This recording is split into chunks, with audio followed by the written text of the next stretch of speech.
这可能是寻宝节目有史以来捡的最大的漏。This box, oh my goodness, man.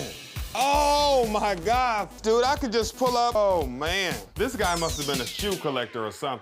Oh my goodness, look at this. These are J's right here. 眼前这小子仅仅花了收废品的价格，竟捡漏到几十双限量款的耐克鞋，而最后鉴定的价格也是非常哇塞。打开大盲盒，寻宝人进入到观察时间。不过里面这一堆堆的塑料袋子，属实让众人提不起半点兴趣。首先，塑料袋包裹严严实实，毛也看不着，而且用塑料袋简单装起来的玩意儿，想必也不值多少小马嘞。就这垃圾卖相，老毕登看了摇头，狼人看了叹气，小黑看了直呼牛掰。不说别的，作为最强垃圾佬，小黑自然是第一个当仁不让，倒不是因为眼光毒辣什么的，实属是太贵买不起，这小子只能捡垃圾开荤。而且袋子里露出的耐克鞋盒，属实让小黑菊花一紧，再加上众人都瞧不上，想必戴维的报价肯定不会高，而且这么些个塑料袋子，没有道理不爆出一件狠货啥的。想到这，小黑这小子已经在摩拳擦掌了。时间到，拍卖开始。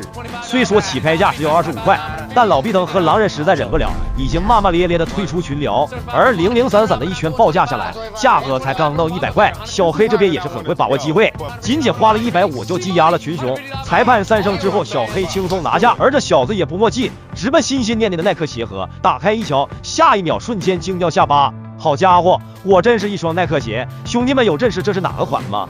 虽说鞋底有点脏，实锤是被哪小子穿过了，不过这都无伤大雅，因为根据上面的标志，实锤都是经典收藏款式，卖给那些炒鞋的小子，轻松就是一笔小马内。而单是这一双就可以让小黑直接回本，接着往下翻。属实发现惊喜都在后面，这双耐克 SB 在网上已经被炒到2倍的价格。小黑赶紧把所有鞋盒全部打开，发现每个鞋盒都是大宝贝，其中更是不乏一些乔丹等经典限量款。而这播下来，小黑也是喜提今日最佳捡漏王。这么些个经典鞋了，小黑表示保守估计起码能值个1800，而抛却成本之后，这小子也是挣了不少小马内，虽说换算成人民币也是将近1万块。不过该说不说的，总觉得小黑低估了这批货的价格。群里有懂行的兄弟吗？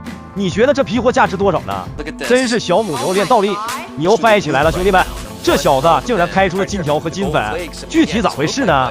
箱门打开，只见好几个文件柜以及收纳箱，要说是搬家剩下的也有人信。虽说是相貌平平，貌似也不值多少小马内，但是老毕登低头之后却菊花一紧，不为别的，主要是这小子看到了地上金灿灿的金颗了，虽说数量不多，但这颜色实锤是黄金，那是没跑了。此时老毕登强装镇定，生怕被哪小子瞧出端倪。现在卖相啥的已经不重要了，黄金都出来了，想必里面肯定还有更多的金颗了。悄悄的进村，打枪的不要。在老毕登跟登嫂说明情况之后，此时两人已经心照不宣的做好起飞姿势。虽说二胖兄弟对两人的窃窃私语很是好奇，但好在并没有起什么疑心。日常嘲讽完毕后，拍卖也是正式开始。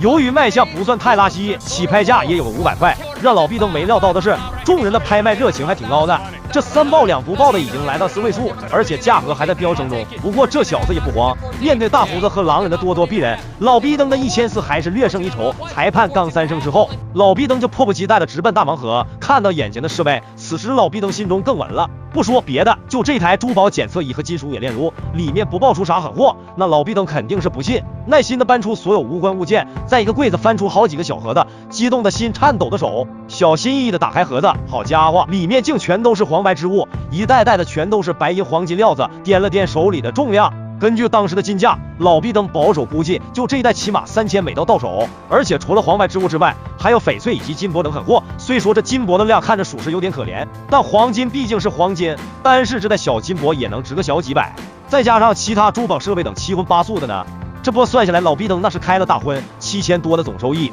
除去成本之后还能挣个5000大多。当然，这还没算上门口的那颗金颗了。那么问题来了，这个数换算成人民币是多少呢？关注奇物，每天带你看大宝贝。